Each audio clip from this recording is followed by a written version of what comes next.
শুধু মাঠেই নয়, বিভিন্ন কল কারখানায় আমরা দেখেছি আমাদের মায়েরা, আমাদের বোনেরা, আমাদের নারীরা তারা পুরুষের পাশাপাশি কাঁধে কাঁধ মিলিয়ে কাজ করে। তারা যে গার্মেন্ট শিল্প নিয়ে সমগ্র পৃথিবীতে আমরা গৌরববোধ করি, সেই গার্মেন্ট শিল্প টিকিয়ে রেখেছে এই দেশের নারী সমাজ, এই দেশের মা বোনেরা।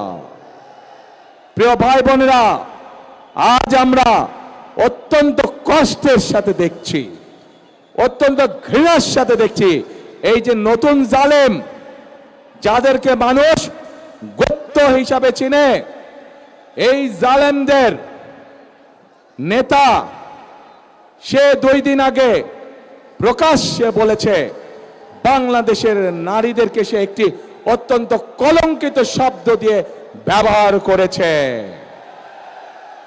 প্রিয় ভাই বোনেরা,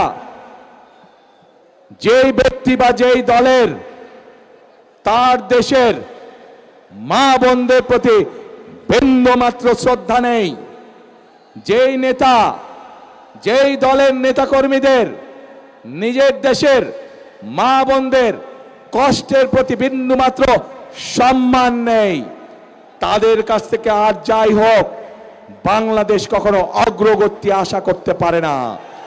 তাদের কাছ থেকে আর যাই হোক বাংলাদেশের মানুষ আত্মসম্মানমূলক কোনো মর্যাদাপূর্ণ কোনো আচরণ আশা করতে পারে না। প্রিয় ভাই বোনেরা, এই জালেমদের একটি কথাই শুধু বললাম, আমি আপনাদেরকে আরো একটি কথা বলছি। তার আগে বিবি খাদিজার সম্পর্কে আপনারা জানেন না? আমাদের প্রিয় নবী করিম সাল্লাল্লাহু আলাইহি ওয়াসাল্লামের স্ত্রী এই বিবি খাদিজা, উনিও একজন কর্মজীবী মহিলা ছিলেন। উনিও একজন কর্মজীবী মহিলা ছিলেন। ওনার নিজের ব্যবসা বাণিজ্য ছিল, যেখানে নবী করিম সাল্লাল্লাহু আলাইহি ওয়াসাল্লাম নিজেও কাজ করতেন।